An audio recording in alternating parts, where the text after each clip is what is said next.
so they worked through the spring. The Dodgers continued to please the hopefuls, backing the claims that the Dodgers would be back again and maintain their pace as the best team in baseball. Kemp, the Dodgers' big off-season addition, was hitting home runs like it easy during spring training, and again, hope and optimism were plentiful throughout the organization.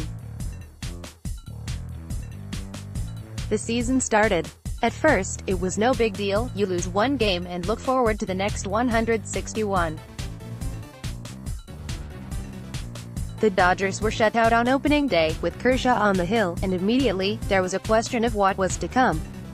The answer to the inquiry was not good. The lack of run support in the season opener would remain the theme over the next month and a half, and by May 16, the Dodgers were 16-26, 8.5 games out of first place in the division. Those first few weeks were a nightmare. Justin Turner missed the first 40 games of the season after getting drilled by a pitch in spring training, fracturing his left wrist.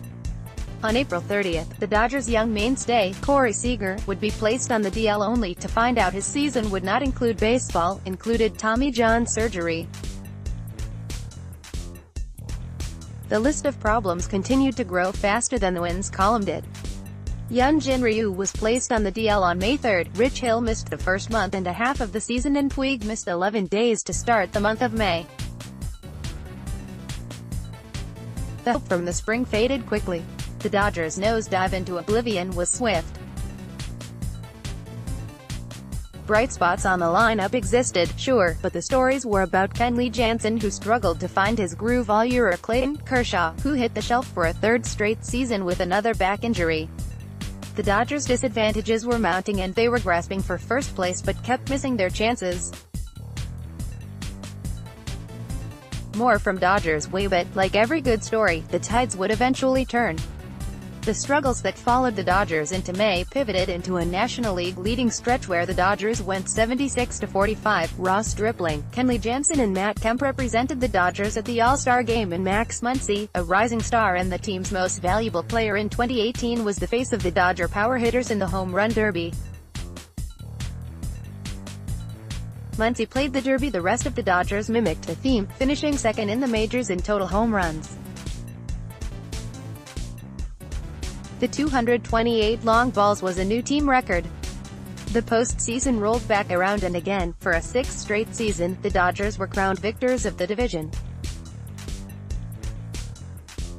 They would now face a new test where there would be no room for mistakes. Kershaw, Ryu and Rich Hill handled the Braves, quickly suffering just one loss against a team they were bound to beat. The Brewers, the NL's best team, would not be as easy. Christian Yelich, Josh Hader and Jonas Chase lead Milwaukee in an admirable battle that had many Dodger faithful worried, but, again, LA persevered and prevailed. The win there marked their second straight trip to the World Series, where they will face their biggest test, Boston. But these Dodgers are built unlike anything we have seen before. They are not the best team on paper, they did not have the best record in the league, but they do have heart. Heart that made them the sixth team ever to reach the World Series after having a stretch of games that saw them 10 or more games below .500. Heart that saw them prevail through injuries to their best players. And heart that lead the team to another division victory. Next, Dodgers, Yasiel Puig delivers signature career moment. If you compare the numbers, Boston is the heavy favorite to win the Fall Classic. But what no statistic can quantify is desire.